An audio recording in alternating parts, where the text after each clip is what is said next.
There we go. I gotta fix the Stream Deck buttons. They just don't work anymore, even though they're still assigned to the correct things. It's fine. We're here. They just Welcome to broke. Gray Areas for June 3rd, 2025. God, episode 676. I think I had that wrong in the episode description, but I fixed it.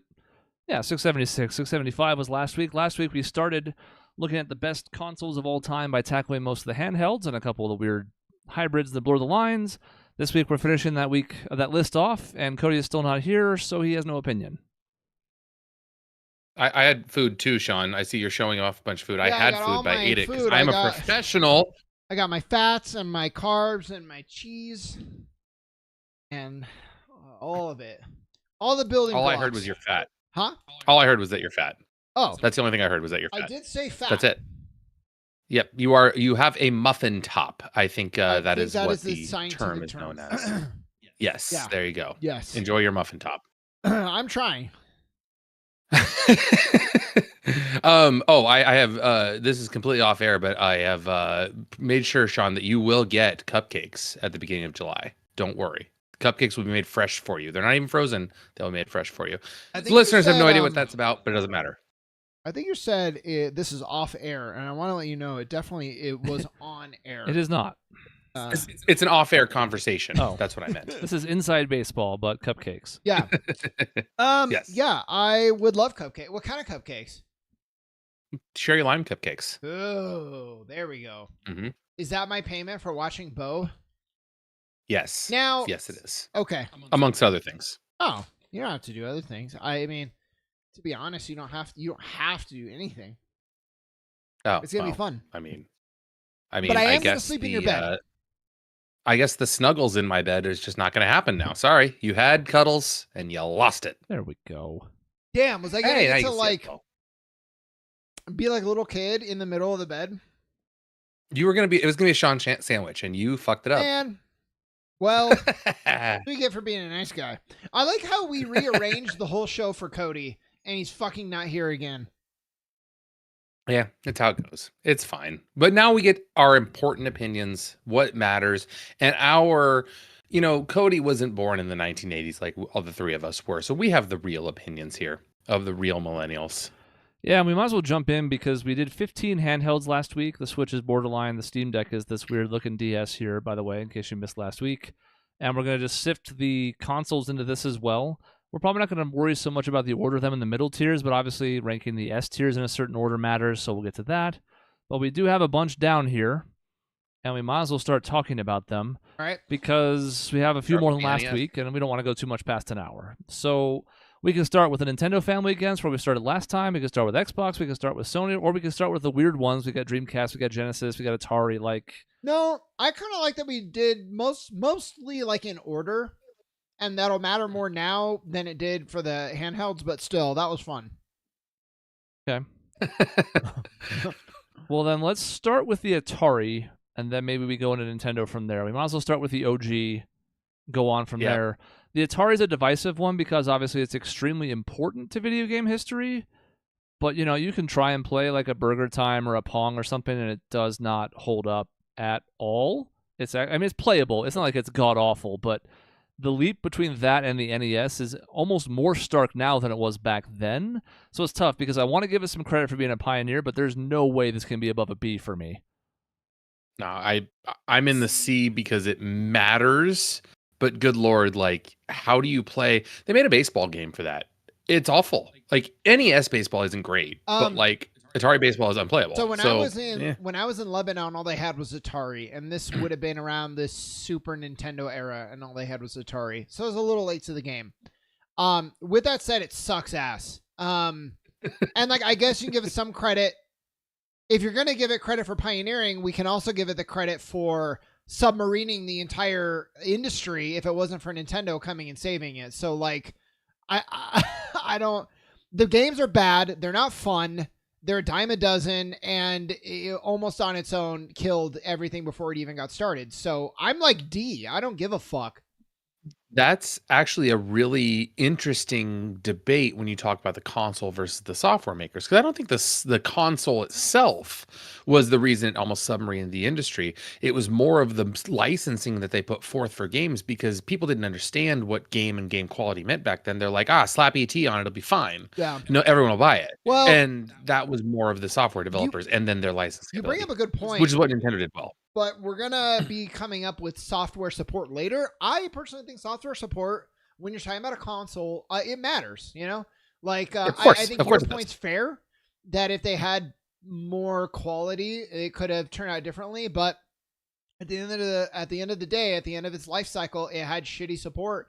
It's kind of a shitty system. We can get into it a little bit with the NES, but like that's the Nintendo seal of quality was a huge deal in making the NES that successful, I think, because they didn't allow that crap to come out, you know? I think given that we're going to skew towards the middle in some of these coming up here, and that I have it low C at best, I think I'm going to put it top of D. We have a D, a C, and a low C, so I know it might be a low C, but I think the bell curve is going to hit the more we go into this, because there's a lot of solid systems here. So I'm going to put it in D for now, and we'll see if we feel different. Chris, I don't even mind that, because I had it like low D. So that actually is okay. Probably evens it out. I mean, I was leaning towards the C for not the nostalgic. I guess that's how you pronounce that word. I still find it funny from last week, but that's fine. Top of D is fine. Yeah. And as a reminder for people who are watching, we don't really care about the names that are on these, mostly because they're bad and misspelled. So like, is the Atari obscure? Not really, especially in the history of video gaming, but it's just a D. We're not worried about the words. Yeah. So then we jump into the Nintendo family, because the NES is, we talked about the Atari being a pioneer, but the NES is what establishes video games as something that's viable in the home market. It takes the whole genre out of the arcades and into the home in a way that's like a phenomenon at the time. And some of those games are still quite playable and hold up. They launched several different series that still are around today, 40 years later.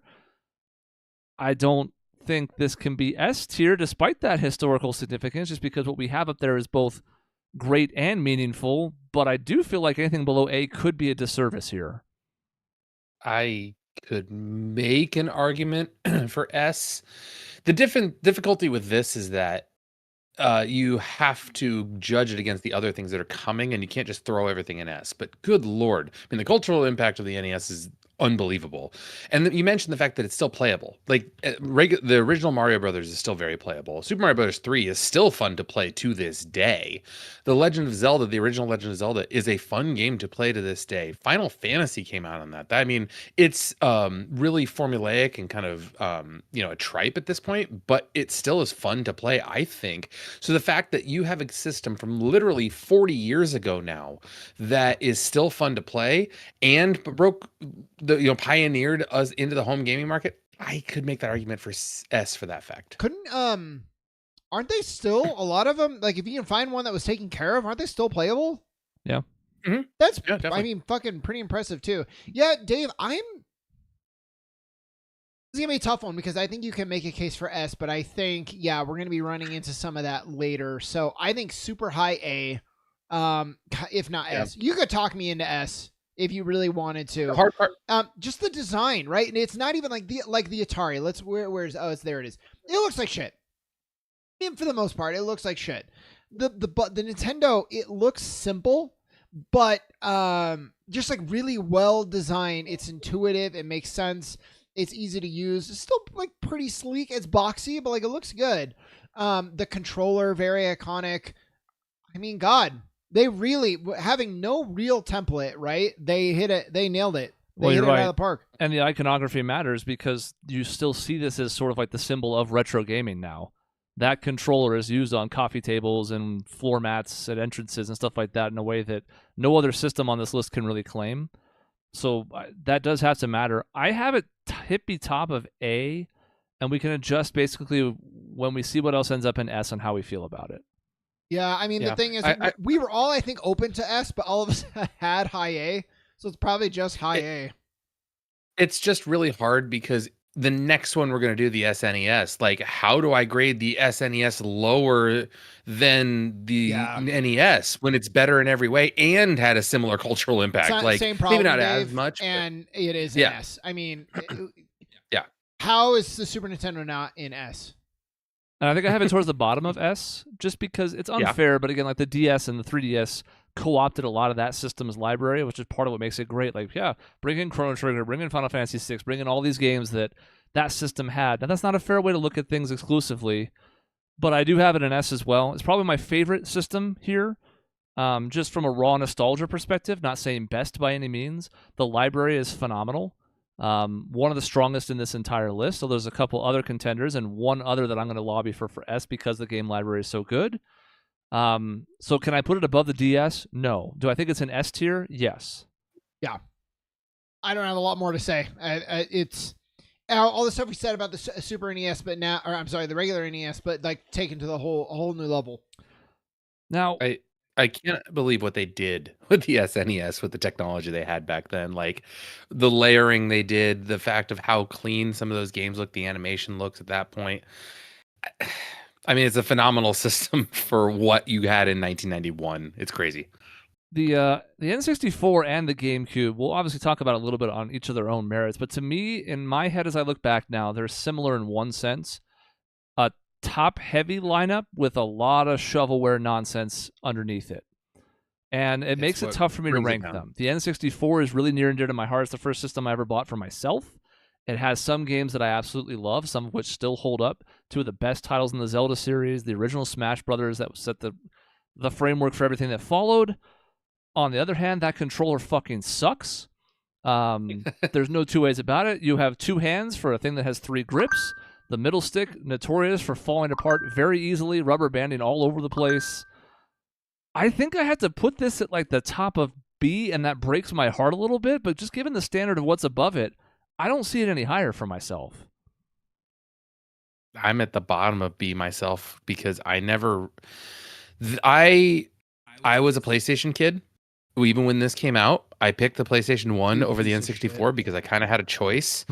But the reasoning for it, and this was a huge split at the time, was that I, as a kid, really enjoyed sports games. And the N64 was not as good at sports games as the PlayStation was. And the GameCube, as we get into, is even worse than the PS2 for sports games. So, oh great, I got muted because of that. Awesome. You're fine. So I'm You're just back. gone. Wow, Okay. good. Yeah, around the horn's dead. It lives on here. Good. For me, it's a personal thing. The N64, I like it more now than I probably did back then because of what it did, and the games are still fun for it. But man, the top heaviness, you're so right. Mario 64 was great, Smash was great, Mario Kart was great, Star Fox was great, and then it like Ocarina of Time, Majora's Mask, like the Mario properties, the Zelda properties are fantastic. After that, like, eek, I don't know. Well, there's a lot of, God. It's not going to matter. Go ahead and put it in B because I'm just trying to quibble with do I have high A or middle A, which won't matter because you guys both have it in B.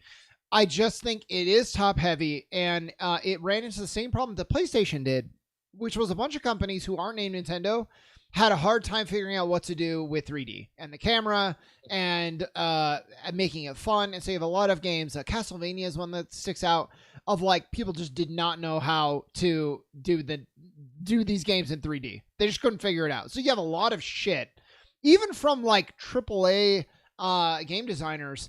But man, when they got it right, it was so right. I think in my mind, it's the biggest jump we've ever had in history of gaming. Like Super Nintendo compared to regular Nintendo, that was big. All the colors, all the sprites with Mario, nothing was like fucking Super Mario World to Mario 64. It like still blows my mind. It retrains your brain on how to see these games. It's a whole new way to move around in that 3D space. And like, I think it deserves a lot of credit. I liked the controller, even though it also sucks. I don't know why they had to make it so... Like, if you shave off the left side, kind of, it almost works out, like, fine. Like, they did the joystick. They were ahead of the curve on that. Took PlayStation quite a bit to do the dual joysticks, which they then did better. But, like, Nintendo deserves credit. It just didn't quite stick the landing completely. Yeah, credit amidst demerits. Talk to me about the GameCube then. I've gone first on some of these. I want to scale back.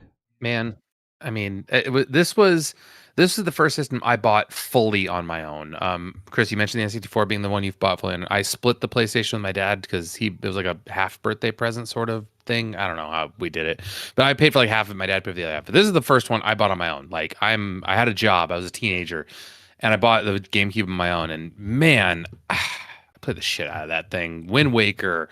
Even the sports games got better on that for being a sports game. Like Tiger Woods Golf on there, I think the Tiger Woods games on the GameCube were better than anything else that came on the PlayStation 2 later on, I think. So there's a lot of great things to play. The graphics were a huge step up from the N64 because it kind of smoothed out the edges that came from when you had the N64, which was just a little rougher thing. And the controller was fixed in a way because they had the dual Joy-Cons for the first time. So there's a lot that's going on with it. Where I put it, I'm personally an A because I have it in nostalgia, and the game lineup I think is fantastic. See, now I'm going to go B because I love the GameCube, and like we all know it, but it's the same thing, top heavy. I would almost argue in some ways it's worse though. I would too. I think Zelda, you could argue, is one of the, that's the problem. Zelda, you could argue Wind Waker's the best, but like it's not by a lot. Sunshine is a good game. It's a step down in a lot of ways from 64, although they did clean up some of the issues. But yeah, beyond that, like Luigi's Mansion was the big AAA, was the killer app. It wasn't that good, really. It was kind of like almost like a tech demo for the system, which was cool. But I'd like to counter that with Resident Evil 4 and the fact that it came out originally on that's a great point. That's a great point. You have Smash Melee, so that's a step ahead of the N64 as well. Yes, but I had this like mid to low B. I have it below the 64. Which seems blasphemous to me. Some of my favorite games that I've played, especially the 4-player ones with all the Game Boy nonsense, like Crystal Chronicles, Four Swords Adventures. There are some stuff I loved on here, but then I think about the vast majority of the games on the system, and I'm like, man, between that, the little disc being limiting in a lot of ways, you had multiple disc games that were pretty frequent at this time, and that wasn't the only system that did it, but it was especially hard here because half a size disc means you can hold half the stuff. Yeah. So, like, I think I have it below the N64, even from the group perspective, because that's 2 Bs and an A. Yeah, I think so. And I think, there were some design, you could almost see tiny echoes of the Switch in the GameCube, in the sense that they're like, hey, look, there's 4 ports. There is a fucking handle on the system. Look how easy it is to move. And I'm like, no, the 64, it didn't have a handle. It's still just as easy to move. And it's not really, neither of them are super easy still. Like, I'm not taking my GameCube to my friend's house very often. I don't know what they envisioned, but I did not think that it hit. The controller is quite good, though. And I'm seeing a lot of people these days who said at the time the controller took kind of a lot of heat with the way the buttons were laid out. And now designing a controller where there's a primary button that you use for the primary actions, smaller buttons for the small, like it just makes a ton of sense. And there's a lot of good, like best practices of design in the controller. It's still not enough for the support it got though. I mean, and that's funny because that hasn't been replicated in controllers going forward. They don't have that design at all anymore in today's games. So it's funny how that didn't stick, but it does make a lot of sense. I guess you could argue the Wii, but not really, but kind of. Yeah. Like that A button's pretty prominent under the D-pad, and then the other buttons are sort of down below and in a less important spot. But that's also not a control that's meant for like standard traditional gaming anyways. Mm-hmm. And I gotta give one last shout out because we'll do it here. It's gonna come out with like PS1, PS2 as well. There's something romantic about GameCube memory cards because I can still boot up my system and pop one in and be like, oh, look at that save file. Oh, that's how many hours I spent on that. And that's just an era of bygone gaming, so that's fine. But this is one of those where I look at the memory card that's stuck in there behind that controller, and I'm like, oh. Yep. It is funny. That's a great point because I see that memory card and I have the same little bit of nostalgia. I never want to go back, but I get it, the nostalgia. You don't want to have memory cards anymore, but like. Since this is just kind of a vehicle for telling stories, the GameCube, you both bought, Chris, you bought the Nintendo 64, Dave, you bought the GameCube. I had a thing with my dad where, and this will be a humble brag, and it's fine. I think you guys, it's not like you struggle in school. You get where I'm coming from. But I had to pretend that getting straight A's was really, really hard. So that when I told my dad, I'm going to really try to get straight A's, but like, can we do the GameCube if I get straight A's for the whole year? And he was like, yeah, if you can do it, I'll get you a GameCube. And I was like, all right, well, I'm gonna give it my best then. And then it was like, easy. And then I got a GameCube. So, and I did the Nintendo 64 that way too. So that's 2 systems. I just had to trick my dad for. So sorry, Dad. He's a huge fan. He's definitely listening, but. I'm really like, that's not cool, man. Like, I wish I had that job. Like, I would have loved to do that if I had that with my parents, but my parents knew, like, what are you talking about? You get straight A's all the time. Yeah, Shut up. My dad was like, oh, he probably went to bed at night thinking like, oh, I'm so glad I did this so my son can get straight A's now. I'm really motivating him. Yeah, and it's like, well, I'm expected to get straight A's, so if I don't, I'll never see the sun again. But it's fine. Yeah. It's good. That's exactly how it was. The Wii, A's are expected. That's what I heard. The Wii and the Wii U, we already did the Switch, so we wrapped Nintendo with the Wii and the Wii U. I don't want to just step past the Wii U, but I'm warning you, it's a strong candidate for F in my book. Let's talk about the Wii first, because some of the Wii U's failures come down to the Wii's success. This is a tough one for me to rank, because when we talk about legacy, it probably belongs in S. When we talk about game library, it's all over the goddamn place, because the motion controls work sometimes, but most often they just work terribly. Again, a third-party versus first-party problem. I have no desire whatsoever to pick up Wii mode in my life again. I think I enjoyed it at the time, but now there's no point where I'm like, man, I just want to pick those up and swing them around again, because if anything, if I'm going to do that, I might as well play VR. So I have a hard time ranking this one. I have no idea where I'm putting it right now. I actually think, and yeah, I have a lot I want to say too. Because you look at the legacy, and like you're right, and the amount of consoles they moved, right, and people trying to emulate it with the wands that the PlayStation did. PlayStation Move. Mm-hmm. The legacy is almost nil though. When you look at like how gaming is now, no one's replicating this anymore. Now you could say this was the groundwork for VR kind of, but it really wasn't. It was its own thing. It was a flash in the pan, and now it's gone and no one cares about it anymore. So I actually think it was at its best when it was like in Mario Galaxy, where you do a little thing and you get a little extra jump. That was easy. I liked that more than like the 1-to-1 sword mapping, for example. That was a smart use of the motion instead of like being bound to standing up in your living room. I don't really love it. I'm thinking like C when I think you can't go less than B actually for what it served as the party game, what it meant to the industry, how it got older people into gaming. That all did matter. But I just look back and I'm like, what does it mean anymore? You know, it's funny you mentioned the legacy and the fact of like the motion controls, and they didn't stick around. They kind of did lay the groundwork, because almost everything has motion controls built in now. It's just not used the same way. You know, the PlayStation 5 controller absolutely has motion sensor built in, and you can use it.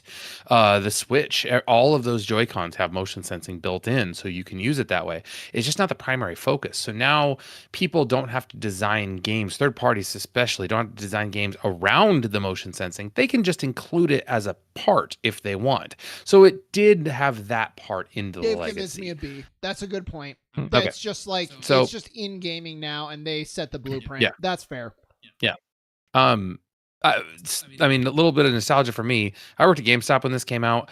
The hype around this was unbelievable. I don't know that kids today, or people who are even in their low or mid 20s now, will really understand what that was like at that time. Thinking like, this system is coming out and you can like actually shoot a bow and arrow like Link does. It didn't end up working out that way, but like that's how it felt. Yeah. And it was like the most groundbreaking thing. I could not believe it. So I'm in a high B, low A area myself because of like the nostalgia of it. When it was released, was it the sexiest console ever released? For me, being the one taking pre-orders, working at GameStop, and like hyping this up, I got hyped up because I hyped other people up. So yes. Sorry, I should rephrase. Not like how much do you want to fuck it? Because I know that was high for everybody, myself included. Very high. I mean, the slot is really thin, but yeah, literally from a design standpoint, it might be like the sleekest. And that was, I remember people being so surprised because it was Nintendo, who is not, they were known for kind of off the wall designs. So for them to release this just like very sleek, very Apple inspired console was like amazing. I was also kind of borderline C. So I think it's a good fit for B. I don't know where to put it in B. It probably has to be underneath the N64 and the GameCube because we were higher on both. I guess it could just be in the middle. Yeah, I mean, I would have it over GameCube, but I think it is fair. It is still. I mean, you mentioned you didn't want to hold a controller anymore. I enjoy it. Like Wii Sports to me is still kind of fun to play even to this date.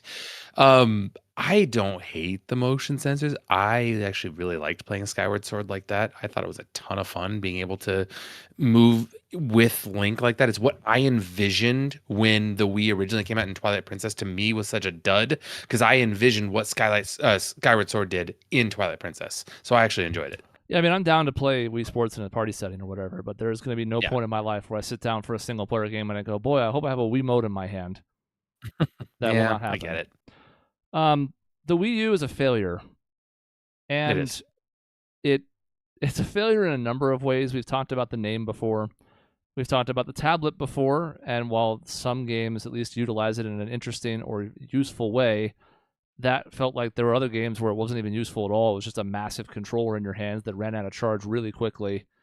It sold less than a tenth of what the Wii did, so you can look at it from an objective standpoint and say it failed. It has no lasting impact on the industry whatsoever, other than I guess you could argue, like we talked about, the PlayStation Portal, but like I wouldn't say the Portal has much of an impact either, so maybe it's just the Steam Deck at this point. No, my only actual argument, because I think you're right, except the Wii U, and this is why my rating goes up, I don't know by how much, very much the precursor to the Switch. This is what they... Yes. And I don't know if they were trying for the Switch and like the technology's not there yet, so let's roll this thing out. This is what they're going for, like the ability to have it play on the TV, or I played the entirety of fucking Wind Waker on the handheld, and it looked great and it played great. I don't know, I really liked it, but I understand it's a failure. It got no support at all. I have a hard time. It didn't get its own Mario, like, full 3D nice Mario. It didn't get it just got nothing. It got one, I guess, a Smash Brothers. Yeah, and even that essentially just got co-opted by Ultimate anyways. So yeah, so it Mario Kart 8 did come out for it originally. That just got ported later, but that was like its big, system seller. So I think low C for me. It's not a D only because it really set the stage for what the Switch would be. I get what you're saying, because I can only imagine like people had the Wii U and took it away and played the tablet, and they're like, gee, I wish I could leave the house. And Nintendo, I can just imagine some Nintendo executive being like, why don't we just put the components in the tablet? That'd be perfect. And then the Switch was born. But as such, this is an F, man. I'm sorry. Like, it was no support. It was weirdly named, came out almost off cycle, like didn't have a bunch of hype around it. I didn't even know it came out when it did. I hate the fact of how little it came, but like, this is the only Nintendo system that I never owned at one point. I eventually owned an N64. I've never owned a Wii U. I've never bought one. So like every other Nintendo system I purchased, one way or the other, not this one. Yeah. So it's pretty much the same. That says something. Never owned this. Don't regret not owning it. And I wonder, the DS came out just before the Wii. The 3DS came out just before the Wii U. So it could be, to Sean's point, it was a technological barrier, and I've never read up on this to see if there's any other reporting to this, but like, was it because the 3DS had just come out and was a massive success that they're like, well, we can't have our home console also be highly portable? That wouldn't make any sense right now. Maybe it's both. Maybe it's the technology wasn't there and there wasn't a big drive to do it because the 3DS was massive. I don't know. 6 years removed from the 3DS's launch, now the Switch comes out and it's like, okay, well, now this is also our portable thing. It doesn't have it. But I remember its own that slot. being reported on Chris of like, are they cannibalizing their own audience? And right. It turns out no, but yeah, I mean, that's definitely, it's a valid point. Yeah. So I think it has to be top of F. We can always move it later. It certainly can't be below the Virtual Boy. The Virtual Boy. Yeah. The Definitely Virtual Boy is the whatever the inverse of 1-1 is. We talk about the 1-1 in a draft. This is the FF or whatever. I'm gonna try to fight this later, but if that's fine there for now. I mean, I'm not gonna fight it a lot. I'm gonna try to get it into D, but we'll see. And we can move one of these other ones indeed down. These have just been kind of sitting there out of apathy. And when we look at the final list, we might decide that that's too harsh for the fair. Wii U. Hit one of the other big three or hit the side consoles? I'd want to hit the Genesis ones at least because I do want to talk about the initial Genesis. I think keep going main. So like let's do Genesis, PlayStation, Xbox, and then we can go from there. All right, I can't get to go far left, but let's talk about the Sega Genesis then. Man, I love this system so much. Like as good as the SNES was. What's that? I did too. Oh man, as good as the SNES was, the Sega was just as good for all the other reasons. Like Sega put itself out as the opposite of Nintendo. It put itself out as we're the cool ones. Nintendo's for babies. We're the cool guys that, teenagers play. And when this came out, I was like 8. So I'm like, yeah, I'm a teenager. I'm cool. Like that was the mentality that I had, but it had Sonic the Hedgehog on it, man. Like to this day, I still enjoy playing Sonic 3 and Knuckles. It had the gory version of Mortal Kombat on it. It had even off the wall things like Echo the Dolphin. The controller was great with the 3 buttons on it because you had more options. Like it felt like you had more options on it, even though the Super Nintendo had 4 buttons. I don't know why. It just felt like it. Sports games, I think, were better on this Genesis. So, man, this is high, like lowest of B, maybe for me, highest of C. That's where I put it. Oh my god, you just talked all that glowing praise. You're putting in fucking C. It can't. It's not above. It's not going to be above the Wii. It's not going to be above the GameCube. Like of what it did, it had like 4 games that I liked. Fucking IGN glowing review 6. I mean, being a 10. I really liked it. I don't think it's that differentiated from the Super Nintendo, but it can't be as high because it doesn't have the same amount of games. Like you have Sonic, and let's be honest, for breaking it down, Sonic is lower than almost every Nintendo franchise too. It's just like the best Sega can do is still like lower than Nintendo. But I mean, it was fun. I liked there was a Toe Jam and Earl game, which was probably cross-platform. I just played it on a Sega. Sega was the first console that second console that I owned. The first was the Nintendo. Vector Man, if anybody played that was good. That's about the best I got. Yeah, so one of my favorite games you've never even heard of. I think that says all you need to know about the Sega. I would still put it in like, I'm looking at B, probably like higher than the PSP for me. Like it was good. Yeah, it was very good, but it was already what Nintendo was doing. This is hard for me because I feel like the PSP is way too high, but that's just my opinion. But anyway, yeah, I would put it above the PSP too. I think that's exactly where I have it. It's interesting because I went and looked at this because I was curious. Obviously, the big rivalry was like SNES and Genesis. Genesis came out 2 years before the SNES, so it was really attacking the whole NES idea, like Dave said, where it's like, we have extra buttons, we have cooler games, no kids, etc. Now, as we look back, the SNES, with the benefit of those couple extra years with, the Mode 7 technology, whatever the stuff it was in like F-Zero and whatever, Yoshi's Island. Oh, yeah. Kind of ended up blowing this out of the water. We didn't realize it at the time. As a kid, it was just, this one's cool and this one's not, or vice versa. And now you look back and it's like, yeah, can this be any higher than B when it got its ass kicked by the SNES so badly? I don't think so. I think it's a good spot right kind of in the middle. Yep, that's fair. Comic Zone was also a revelation, by the way. Just one of those games that was like, this is cool. It's way too hard for me to beat, but what a cool idea. Yep. Let's go Dreamcast. Dreamcast might be one of the hardest ones to rank on this list because what do you do with it? It's a cult classic. It's beloved by the people who had it. It died an untimely death. It had certain games that no other console at the time could touch, like a Marvel vs. Capcom release that was true to arcade. You had some fun stuff on there like Crazy Taxi. The controller is a weird mess when you look back on it now. Like, what we were trying to do with that thing feels way too ambitious for the time. You could convince me this was an A because it was a sneaky cult classic, and you convinced me this was like a low C. I don't even know. Like, I barely know enough about this because I heard people talk about glowing. Oh my god, the Dreamcast, the best thing ever. And then I played like a few of games on. I'm like, I don't get the hype. I don't understand it. There was nothing that made me want to play it. So if you're talking low C, I'm talking high D. It was very cool, but the problem was they released it. So Dave, this is an interesting marketing issue. They wanted to get ahead of the curve because this was the first of this gen technically Yep. to come out. Yeah. But it was, when it was all said and done, pretty underpowered. So they released it early to be like, we're going to get early in on the market share. But then pretty quickly, it was made obsolete by better tech from the other consoles. So, I mean, looking back, it failed. So I think we can pretty much say that was a bad idea. I just think it was kind of doomed before it even got started. And there's some awesome games. There's a Code Veronica Resident Evil game that until just recently had only come out on this system.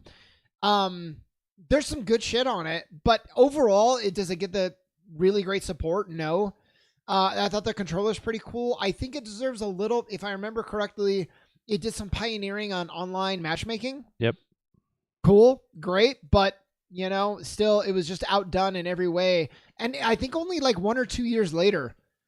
So like I'm low C and I feel a little bit bad, but I don't know how you could convince me of higher, even with the cult classic. It was a well-made machine. People love it, but it just kind of didn't do great and was not put in a position to succeed. It was discontinued in a year and a half. Yeah. 18 Lord. months, and it died. That's and insane. as it died, it also killed Sega as a console developer in the same process. Yes, it did. So, like, to have it anywhere above C feels like a mistake. Even if you loved it for what it was, I think I have it even below the Game Gear. We could quibble over C, but whatever. You could convince me that it's an F for those reasons you just said. So I think it being where it is fine. Yeah. I mean, I would argue it's D for the fuck were they doing with that controller, man? Yeah. No, the controller was cool. The controller. No, it wasn't. Yeah. What was there? What was it? Like an LCD screen in the middle of the controller for what? Like, what would they do with that middle part? I've never even figured that out. Call it LCD. I think it was like a Game Boy screen. Yeah, it was like a Tamagotchi. Yeah. Yeah, like what the hell were they trying to do with that? Yeah, but it felt good in your hand. It was a good controller. It just was on a system that I think it was wireless too, if I remember correctly. No, it wasn't. I don't think so. Maybe you could get like pay more for. Anyways. Yeah, maybe there was like a Wavebird version at some point. Yeah. I don't know. I don't think the system lasted long enough for me to remember if it had that or not. But it definitely had controller ports, at least for the first release of it. That could end up in D. We'll reevaluate at the end. D for discontinued, D for defunct. Mm-hmm. What I was not able to tell, by the way, is what's this? Is this a Saturn? Over here where my mouse is? I don't even know, to be honest. It looks like a 6-button layout. Saturn, can we just put it in F? Didn't they like...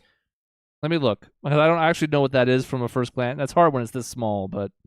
I think... No, I just Googled it. It is. That's a Saturn. When you cold drop Oblivion, that's kind of like a cool, fun thing. When you cold drop an entire console, I think it's less cool. And I think the Saturn has demonstrated that.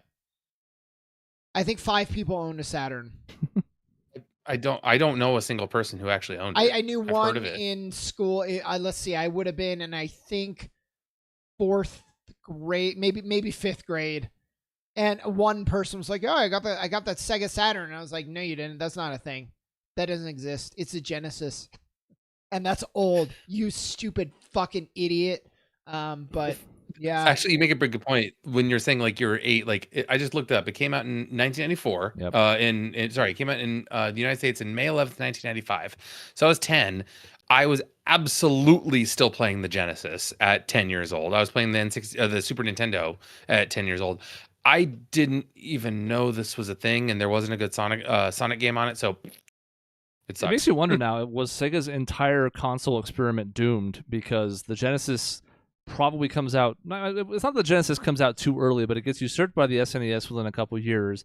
They put this out way too long after the SNES, and it is not ready to push 3D yet, so it's sort of lost in between. And then, as Sean said, they rushed the Dreamcast to sort of make up for this. So I think this might have to be an F. It's another one of those where it's just a commercial and review darling failure. It just didn't land in the market whatsoever. Yeah, I was gonna say I think I read like a retrospective where they said it's actually a good machine. It just who knew because they cold released it. I don't know anybody who had it. I think I played one once. I don't think I've seen it in person, which is unusual for me too. It's more than I can say. I've never seen it in person.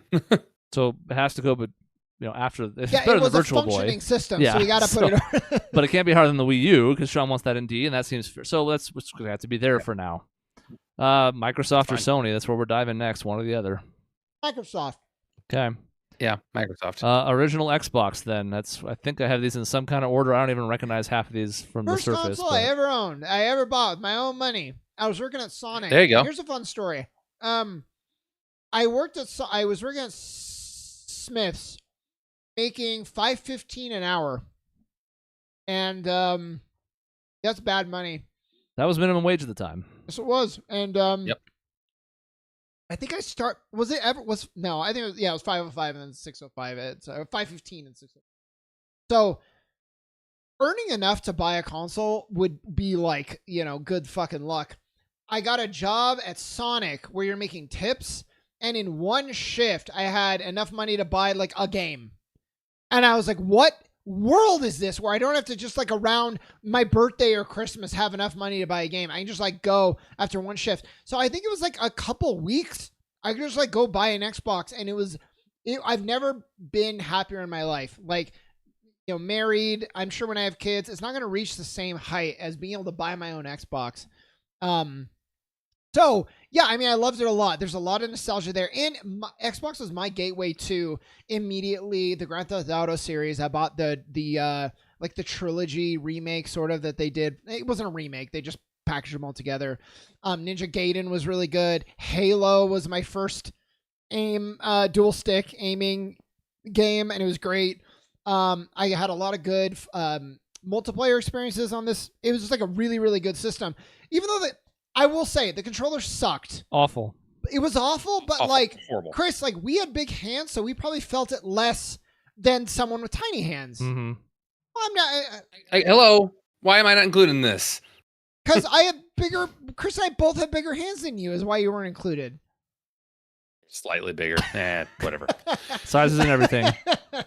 Yep. I don't even want to touch that, Dave. What's about the girth of the hand, though?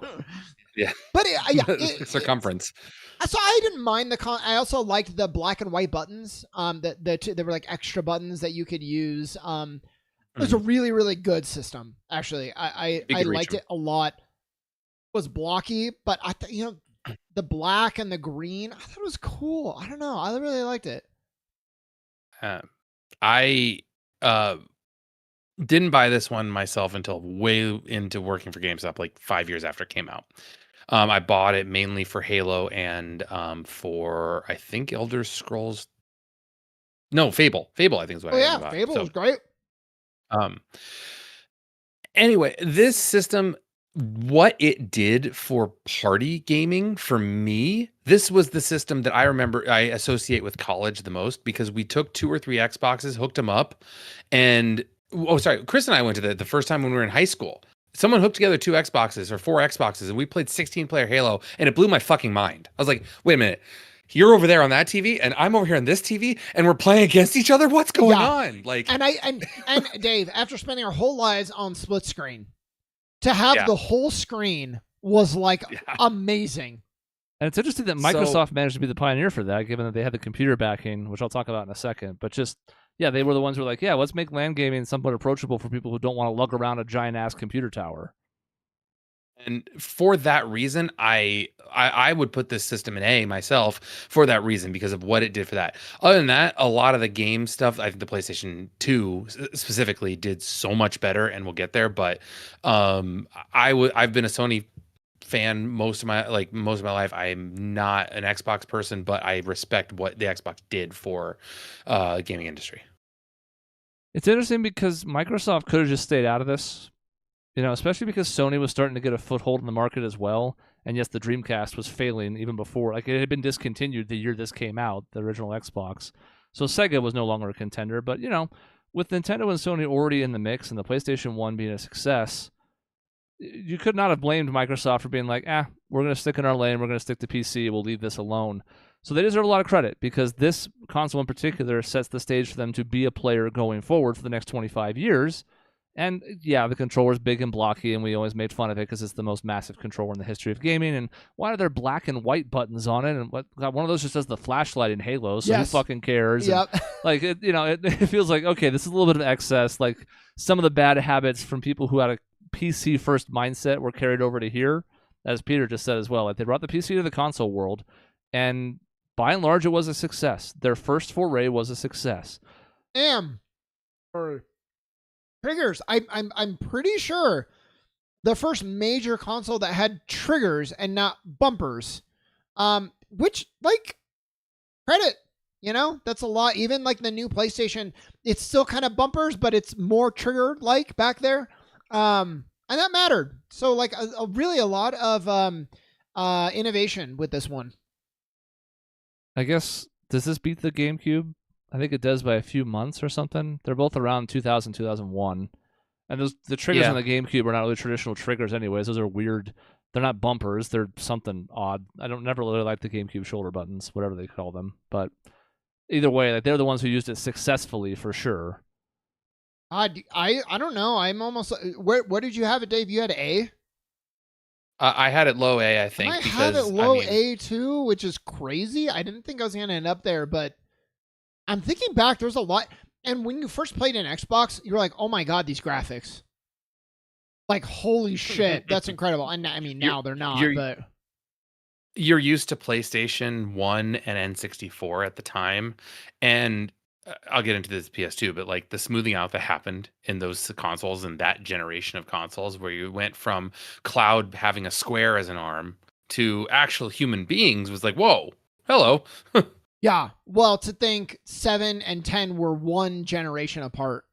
Yeah. Even exactly. 12, which I think in some ways looked better than 10. That's all the same. So I guess, well, we can either jump to the PlayStation or we can just keep going down the Xbox line. Let's hit 360 real quick, because I have things to say about 360. I loved the 360, but it's a bad system. Yeah, I'm damn near D for the 360 for the ability. Everybody, is there a person out there whose system did not get a red ring of death? I don't know. Like, I don't think mine did, but it had other issues. So yeah, I know. Like I bought a 360 years after it came out. I think I got a used one because I didn't want to pay it new. But of course, red ring of death. I tried the wrapping up in a towel thing and fixing it through the red ring. Like it worked a little bit, but like the fact that this generation specifically had that console and the PS3 get their own systems, like, yeah, this thing costs $700. Fuck you, it just broke. Sorry. Like, it's crazy to me how that worked. And also the PlayStation 3, I think, was better in every way. Let me just back up really quick to a couple things. One is Peter's comment of his 360 still is red ringing. Just makes me laugh because I'm like, are you booting it up still? That's very like. Are you turning it on? What's going on? Funny comment. I love Sean it. Still works because I use it for Rock Band every now and then. Oh yeah, that's true. That's true. Yes, go dogs. The other comment was to just, Dave, you're totally right, except I will say if they get any credit at all, it's they were very receptive. They were not like, well, sorry, go fuck yourself. They were like bending over backwards because they had to be clear. Yeah. But they really wanted to fix it. They had a huge backlog and all of that. I had mine have a different error, and I remember calling Chris from Chicago, telling him the entire harrowing story about me trying to sell my broken 360 and praying that it would last long enough for me to trade it in, and it, like, by some miracle it did. I don't know why or how, but which is like now kind of messed up, but whatever. It was GameStop. Who cares? Yeah. I liked mine a lot. There's some good games on it. This was Oblivion. This was that's the only game I think actually I can think. What else came on for this system? Halo 3. Halo 3, yeah, that was good. Gosh, I mean, that's the thing is, like, I think about the game, like the specific reasons I would want an Xbox 360, and I had a hard time like figuring it out. Like, what made me want this more than the PlayStation 3? Yeah. In my head, and this is not empirically based whatsoever, it's purely anecdotal, I think of the 360 lineup being better than the PS3s, but it's also the age at which we start to really stop having so many exclusives. So there's a lot of overlap between the two, and I don't really remember why I think that's the case. But I mean, the 360 is synonymous with a failure of the industry. The Red Ring of Death was like people called that on the PS3. The PS3 had the Light of Doom or whatever they called it. It was its own problem, and they had almost as many issues as the 360 did. But everything was called a Red Ring of Death because that was synonymous with these systems at this time in the mid 2000s failing all the time. Yep. So it's weird because I think it has to be in like a C or something. That's where I have it, like high C. But I when it worked, it was great. But they worked so infrequently that what was the point? Does it get any credit? I don't think so because of how bad the Red Ring was. But the 360 created Microsoft's controller template that they have never gone away from. It continues to be the template. Exactly. It gets a little bit of credit for it, sure. Just like the DualShock. Like, PS1 has something like that, but the PS2 sort of set the stage as well. So, like, a little. But I think that just is like a high C instead of a mid C kind of deal for me. I agree with you. I can get on with the C, high C, actually, because I forgot that this was the system that Mass Effect originally came out on. It was ported to PlayStation later on. Which in my post-college living in my first rented apartment with my friend, like the fact that we'd fight over who got to play Mass Effect that night, whoever got on the system first. So that was a big deal. At least at the time. You weren't playing the same profile, were you? It was like different games. No, we had our own profiles. It's just who got the system first. Okay. I think that is fair. High C for me. When you consider some great support, great controller design, powerful system, but some issues. Like Red Dead Redemption's on that. The Arkham games are on that. I don't remember if those were timed exclusives or what that was. All that stuff starts to blur together over time. So some games that were on there that were big for sure, but some of those were just byproducts of the time. Some of those were on PC. It's a mess. Yep. I couldn't necessarily tell. I know which one's like the Xbox One, which one's the Xbox Series S, Series X over here. Is this just like an Xbox with a Kinect? I never owned an Xbox until the Series S, so I'm not the big Microsoft guy. I think the first one on the list there is the Xbox One with a Kinect. Yes, and this is just an Xbox One. I guess there's two versions of it, just like a PS4 Pro and stuff like that. I know. Yeah. This is where Sean will come back. He'll be able to help. Yeah. There's a War was another good franchise on the 360. Yeah. Like, there's some good games on the 360. BioShock was on there too, which is a big deal. So I played BioShock Infinite on the 360 before, after I nursed it back to health or bought a different one. I think I bought two 360s actually in my life, which I feel dumb saying now, but I wanted to find my phone. I realize I don't have it. Go away. I want to find what's on the series. No, what's that? I don't even remember what it's called. It is Xbox Series One. X, right? Xbox One. Oh yeah, Xbox One. Thank you. Yeah, Xbox One. So that first one I think is the Xbox One with a Kinect. But like, what's unique about the Xbox One? Like, I remember that being like, I remember Sean trying to defend this in the history of our show. Sean trying to defend the Xbox One versus the PS4 and failing miserably. Well, it wasn't failing miserably. I mean, I think overall the PS4 had better exclusives, but like the Xbox One was a really good machine. It was a really good machine. It was powerful. It was like having like a mini computer. It looked very sexy. I do think the PS4 was a bit better, but I mean, PS4 is one of the greatest consoles ever to be released. The Xbox One was good. But I think it was the beginning of sort of the decline for Xbox because there's the emphasis on exclusives is a lot less. There's just like a less of a reason to have all the systems now. And it kind of started here. What was the naming convention threw me off so bad in that too. Like so you're dumb. almost going backwards in a way. That's like really Wii U levels almost. It's the next worst name in gaming. After Wii U, the Xbox One is it's bad. I don't know who thought it was a good idea. I don't know who didn't see the Xbone thing coming. It just bad. Man, it's gonna surprise me though. The games we have such a, and Nintendo did this too, but we have such a bleeding of even games coming out generations because of how often they're like remastered or upscaled. Like Control, great game, but is technically an Xbox One game. And it's weird that as we get like closer to now, my memory of things is actually more blurry because there's less distinct lines between everything. Yep. Well, there's no system sellers anymore. Yeah. You know, it used to be in the 2000s and the 1990s. It was you had to have this to play this. You want to play this? Get this. And now it's like, well, this is on this, but we only paid for it to be there for 12 months, and then it'll be on this too, and then. I'm looking around, and there's some really good games in this generation that I still think you have to give Xbox One credit for, the same way that you would give it to PlayStation. Like, it's a good gen. You have, Sekiro. You have, what was this other one? Oh, Metal Gear Solid 5. You have some, like, all-time games, but they're just releasing on every system. But one of the most unique games that came out on the Xbox was Gears 5, which was, like, okay. So it like in a way that like Red Dead 2 what came out, like all these great Witcher 3, some of the best games ever, but when every console can play them, it almost hurts Xbox a little bit more because then you're just going to go with the system where you get all those games and also the exclusives that you can't play anywhere else. Exactly. There's no reason to buy it at that point, unfortunately. Which as much as I am a Sony fanboy, I prefer Microsoft to be a powerful competitor because then they push each other. Right. You know what I mean? Right. Like you don't want to have one dominant system. You want to have systems that push each other to make better price points, make better system software, all those things. Like you almost have to have that. And I'm kind of worried about what the next generation game is going to be like for that reason. Yeah, especially with like Microsoft and Steam and all that. I don't know what that's going to look like. Maybe that is exactly what you're talking about, or maybe it's not.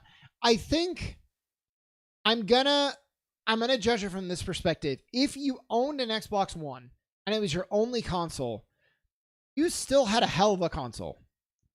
And I think that matters. So I would probably go like low B, maybe mid B.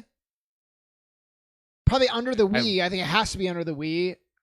But maybe above Sega? I don't know. I don't know what you guys think. I mean, I agree it's definitely above the 360 because the 360 had a litany of problems. Oh, yeah. I would, for fun's sake, for what I enjoy about it, it's below the Genesis for me. So I could agree with low B because it does things fine. And that's the problem. It's fine. You know what I mean? Oh, the one on the left is Xbox One X, right? Yeah, it's that the other nicer one. That other naming convention. And I think it has a Kinect on it as well, but the Kinect was also for the 360, so there's no sense ranking that. Yeah. We can leave it alone on it. I think we just leave it be. It's a better version. Just like we're not going to rank the PS4 Pro either, even though it was slightly better and some games looked cool. But I'm also moving the Game Boy Advance down. I don't know what it's doing up there in B anymore. The SP is still up here. It seems silly. So we're at a weird spot where like, we don't have that much more to go, but I think you can argue we could spend even more time on these later ones because there's so many more games. There's so much more innovations. Do you guys want to do a part 3? I'm fine with that because we're talking mainly about Sony, and I'm totally fine with that. You're talking about Sony, and we still have one more Xbox to get to. Maybe we could finish the Xbox, and then it's all Sony. It's a shorter shot. I don't know. But, like... We could finish with Sony and then rearrange some things on the list, maybe. I have more to say about Sony than I do about Microsoft. The Series S is the first Microsoft console I've owned. Yeah. So why don't we finish Xbox then, and then we can do like a Sony... And if Cody is there for that one, I think he owned a PlayStation. I don't know if he did or not, but... Well, he's downstairs. He could weigh in, but he's refusing to. So. No, he's just sitting. Series S, Series X, you do have to rank differently. And the S is like a D. Maybe that's too harsh because it's meant to be inferior. It's meant to be more accessible. It's meant to be the lower price point, so you have like an easier entry way to get into the series or just video games in general. I like that, Peter. Yeah, there's no reason for the S to exist, though. For only being $50 cheaper, what you lose in translation is damning, and no one's gonna really, I think fondly of the Series S when this generation is over. Now, if Cody was here, he might be the only... he really loves his S, and I don't know why. But I know he does. He talks about it. So for Cody, I will say low C. Because everything you said is absolutely correct, Chris. I have to rely on you guys. I don't know that I've actually touched a controller for the X or S at all. Well, you have, because it's the same controller as the 360. Well, that's fair. That's a fair point. I get your point, I don't know that.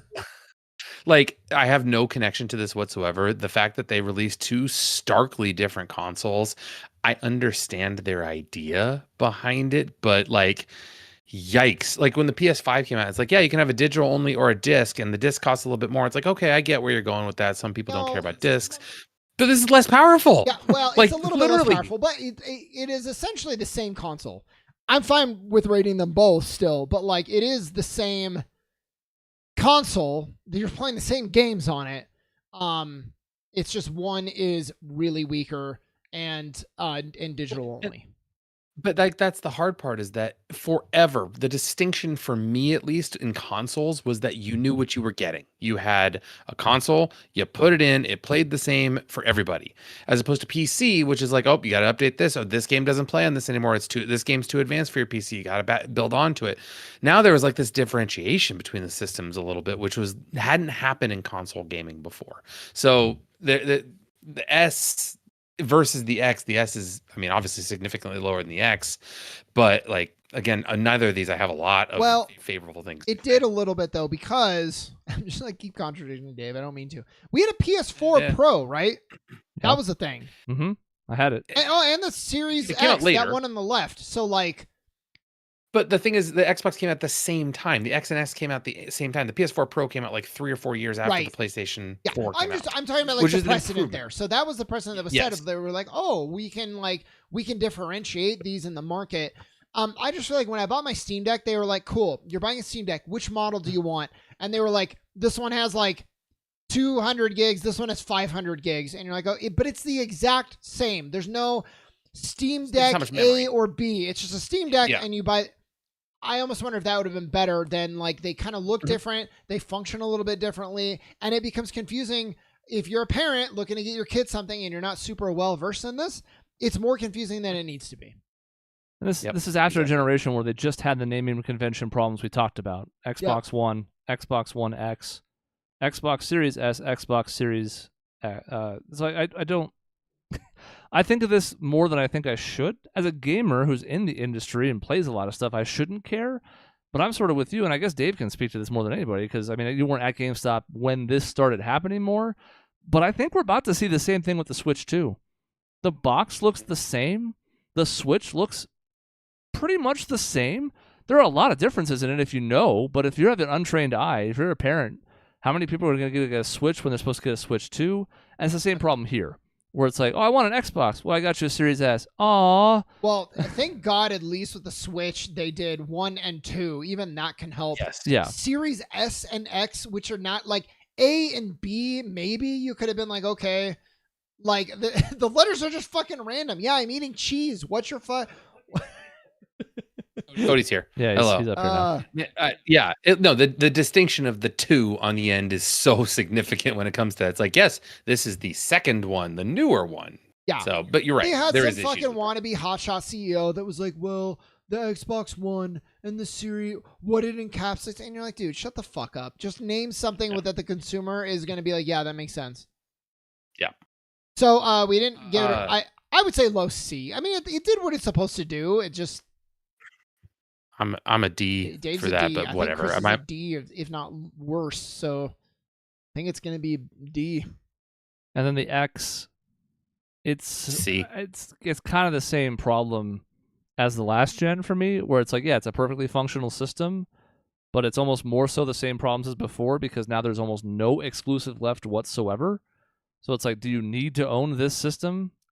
You could argue Game Pass. I wouldn't. But you could. You could, which also would help the Series S to a certain extent as well. Yeah.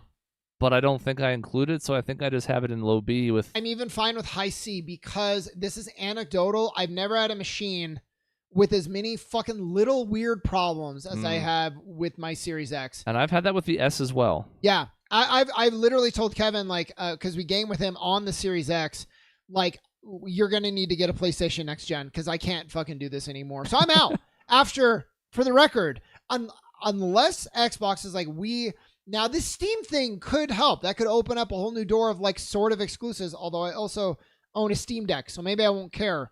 But between the problems I've had and the lack of exclusives, why would I get the next Xbox thing? when they're trying to do this weird, like we want to be like a home studio. I'm like, cool, that's all. I don't give a fuck about that. I want my machine to play games that I like, and that's it. Yeah, Macy's is fine. I know I said it. I introduced it as anecdotal, but it's a pretty big anecdote for me that now in 2025, the issues I'm having with my gaming console just infuriates me. All right, I think we will leave it off there. As we talked about, it's easier to not try and cram all this in because we're going to have a lot to say about this. And spoiler alert, at least one of those Sony consoles is a strong S for me. So we'll have to get to that in the final part of this, and then we'll also look at rearranging a few things. I see a couple things that, as the list is starting to take more shape, I think need to be adjusted. So we'll do that next time as well. But that's pretty much it for this episode. Thank you for joining. We will finish our tier list and then get you guys to weigh in as well. Because if we're like on the fence about something, we'll get the chat to weigh in and see if they can settle any ties or, is it a C or a D? Well, maybe we'll throw it to y'all and get the final decision. So that's it for the episode. Thanks for watching. In between episodes, you can find us at our website, grayareas.live or youtube.com/@grayareaslive. See you next time.